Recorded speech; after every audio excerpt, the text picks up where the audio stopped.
দৌড় মারলেন হাজেরার দিকে। হাজেরাকে দাঁড়িয়ে বললেন, মিস্টার ইবলিস বললেন, হাজেরা দৌড় দাও। হাজেরা প্রশ্ন করলেন, কেন দৌড় দেব? মিস্টার ইবলিস বলতেছেন, তুমি কি দেখো না তোমার স্বামী ইসমাইলকে নিয়ে জবাই করার জন্য যাইতেছে? না না, সন্তান বাবার সাথে দাওয়াতে যাইতেছে, বাবা সন্তানকে জবাই করতে পারে না।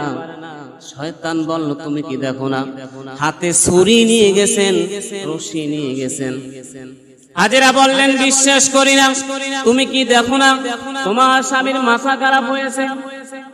100 দুম্বা কুরবানি জবাই করেছেন, এরপরে 100 গরু জবাই করেছেন, এরপরে 100 উট জবাই করেছেন। তুমি কি দেখো না তোমার স্বামীর মাথা খারাপ হয়ে গেছে? দৌড় মারো, ইসমাইলকে জবাই করার জন্য নিয়ে যাচ্ছে। যদি সন্তানকে বাঁচাতে চাও দৌড় দাও। কোনো মাটি হাজেরা বস হয় না। হঠাৎ করে শয়তান বললেন, মনে মনে ধারণা করলেন যে হাজেরাকে কোনোভাবেই বুঝানো যায় না, বস করা যায় না, সত্য ঘটনা খুলে বলতে হয়। হঠাৎ করে শয়তান বলে ফেলল, হাজেরা তোমার সন্তানকে কুরবানি করার জন্য আল্লাহ রাব্বুল আলামিন হুকুম করেছেন, যাও যাও দৌড় দাও, তোমার ইসমাইল জবাই হয়ে যাবে।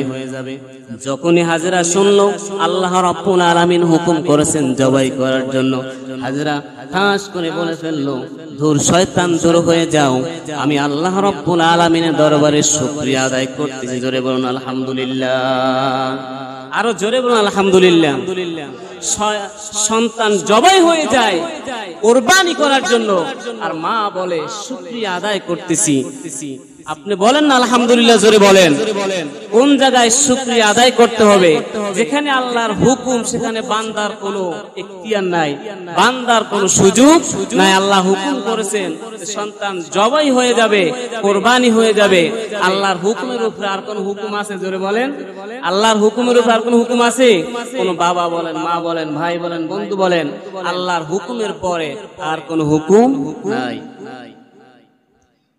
হাজেরা বললেন, আল্লাহ রাব্বুল আলামিন হাজার হাজার মানুষ থেকে আমার সন্তানকে কবুল করে নিয়েছেন, আমি খুশি হয়ে গেছি।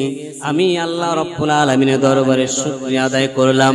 আহারে, আমার স্বামী যদি আমাকে একটা বার আগে বলতো, আমার সন্তানকে সাজিয়ে গুজিয়ে যখন আমি চেহারাটা দেখতেছিলাম, আমার স্বামী যদি আমাকে আগে বলতো, আমি বুকের মধ্যে জড়াই ধরে সন্তানকে একটু চুমু দিয়ে চিরতরে বিদায় দিয়ে দিতাম।